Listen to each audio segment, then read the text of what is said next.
চলো রবিবারের একটা ভিডিও তোমাদের সঙ্গে শেয়ার করি। সো হ্যালো গাইজ, আমি ভূমিতা। তোমরা সকলে কেমন আছো? আশা করছি ভালো আছো। আমিও খুব ভালো আছি। ঘুম থেকে উঠেই ভেজা জামা কাপড়গুলো বাইরে মেলে আসলাম, আর ঘরে এসে দেখি মেয়ে এখানে কি সুন্দর ঘুমাচ্ছে।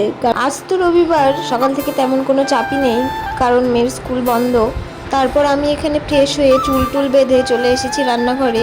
কালকে জানেন তো ড্রাই ফ্রুটসগুলো ভেজানোই হয়নি, সেজন্য এমনি খেতে হলো। আর সকালে করেছিলাম ডিম সুদ্ধ, সেটাও খেয়ে নিলাম। আগের দিন বাজার থেকে মা অনেক সবজি বাজার করে নিয়ে এসেছিলো, সেগুলোই বসে বসে বের করছিলাম। দেখো কত সবজি বাজার করে নিয়ে এসেছে। সবজি গোছাতে গোছাতে বাইরে দেখো কি পরিমাণ বৃষ্টি শুরু হয়ে গেল। কাল রাতে রুটি সুজি করেছিলাম, সেগুলোই ছিল, তো সকালে আমি আর মা মিলে সেগুলো খেয়ে নিলাম।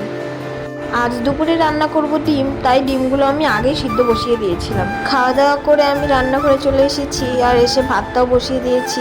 যতক্ষণে ভাতটা হচ্ছিল আমি এদিকে রান্নার জন্য সব কিছু জোগাড় করতে বসে পড়েছি। একটা কথা তো তোমাদের বলাই হয়নি, এটা যে বাড়িটা দেখছো এটা কিন্তু আমাদের নিজেদের বাড়ি না, এখানে আমরা ভাড়া বাড়িতে থাকি। আমি যে বাড়িতে থাকি ঠিক তার একটা বাড়ির সামনেই মারাও ভাড়া থাকে। তোমাদের সঙ্গে কথা বলতে বলতে আমার ডিমের ঝোলটাও প্রায় কমপ্লিট হয়ে এসেছে। মশলা কষানো হয়ে গেছে, তরকারির মধ্যে আলুটা দিয়ে এখন ভালো করে কষিয়ে জল দিয়ে দেবো। এখন তো বেশিক্ষণ দাঁড়িয়ে রান্না করতে পারি না, সেই জন্য সিম্পলের মধ্যে রান্না বান্নাটা কমপ্লিট করার চেষ্টা করি। আজ করেছি ডিমের ঝোল আর চিচিঙ্গা ভাজা। একটা আছে ঝিঙ্গা, একটা আছে চিচিঙ্গা। আমরা তো এটাকে চিচিঙ্গা বলি, তোমরা কি বলো অবশ্যই জানিও।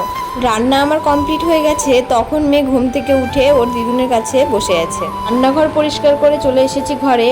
আজকে বিছানার চাদরটা চেঞ্জ করব জন্য। চাদর চেঞ্জ করার পর আমি চলে গেছিলাম স্নান করতে। স্নান করে এসে আমরা এখন খাওয়া দাওয়াটা করে নিব।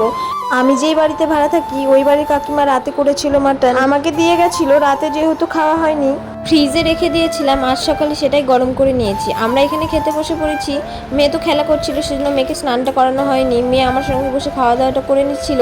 তারপর এ ঘরে এসে এ ঘরের বিছানাটাও একটু চেঞ্জ করে নিলাম। রবিবারের ব্লগটা তোমাদের কেমন লাগলো অবশ্যই জানিও।